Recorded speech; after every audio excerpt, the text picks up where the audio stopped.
অভিনন্দিত আগবঢ়াইছে এজনে নিয়মিত দেখা বিভিন্ন জাতীয় বিদ্যালয়ৰ পৰা এইবুলি ৭৮ শতাংশ নম্বৰেৰে শিক্ষাৰ্থী উত্তীৰ্ণ হৈ বৃহত্তৰ ছাত্ৰ এয়াতো মোৰ কবিতা কনকষ্ট স্কুলৰ পৰা ৮৫.৬ নম্বৰ ৬ শতাংশৰে শিক্ষাৰ্থী উত্তীৰ্ণ হৈ বৃহত্তৰ ছাত্ৰবোৰৰ চৰকাৰে নাম কঢ়িয়াই সক্ষম হৈছে।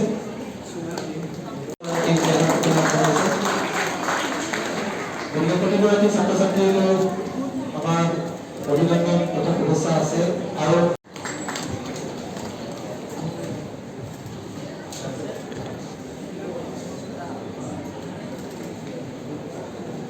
তিনিটা স্তৰৰ এছআই একাডেমীৰ পৰা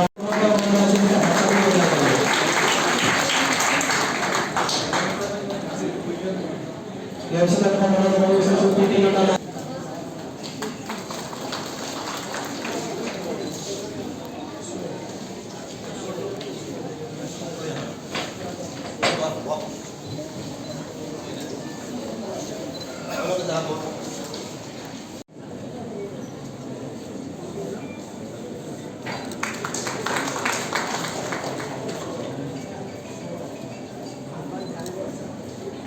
আমাৰ ৰাজ্যত উপস্থিত আছে আমি আমাক সুধিছিল যে কিমানজন ডিগ্ৰী আছে আমাৰ অঞ্চলবিলাকত কেইজন গ্ৰেজুৱেট আছে বয়োজ্যেষ্ঠসকল আছে কম হ'ব আমাৰ অঞ্চলবিলাকত ৪জন ৫জন তাতকৈ বেছি আমাৰ গ্ৰেজুৱেট নাছিল যেতিয়াই ৭২ চনৰ মাধ্যম আন্দোলন হ'ল ৫জন আমাৰ কাৰণে শ্বহীদ হ'ল যেতিয়াই আমাৰ অসমীয়া মাধ্যমত যেতিয়া উচ্চ শিক্ষা গ্ৰহণৰ সুবিধা দিলে তেতিয়া আমাৰ গাঁৱে ভনীয়ে এতিয়া আমাৰ হাজাৰ হাজাৰ আমাৰ স্নাতক হ'ল মানে নিজৰ মাতৃভাষাত যেতিয়া পঢ়িবলৈ পালে স্নাতকৰ সংখ্যা বাঢ়ি গ'ল এতিয়া আমাৰ ল'ৰা ছোৱালীয়ে স্নাতক পঢ়িবলৈ ভয় নাখায় আৰু ইংৰাজী মাধ্যম আছে কিন্তু অসমীয়া মাধ্যমত পঢ়িব পৰা হ'ল সেইটো আছিল ৭২ চনৰ মাধ্যম আন্দোলনৰ সফলতা কিন্তু এই নতুন শিক্ষানীতিয়ে কৈছে যে মাতৃভাষা মাধ্যমত শিক্ষা গ্ৰহণ কৰিব লাগে আৰু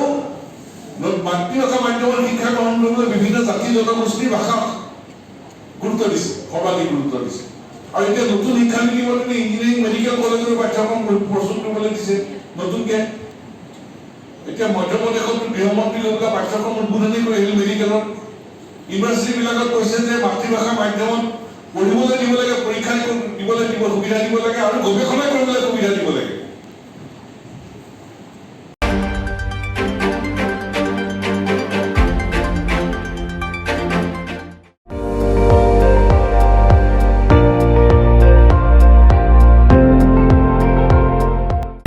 আপুনি চাই আছে ND24 সৰ্বশ্ৰেষ্ঠ নহয় সৰ্বোত্তমৰ দৌৰ।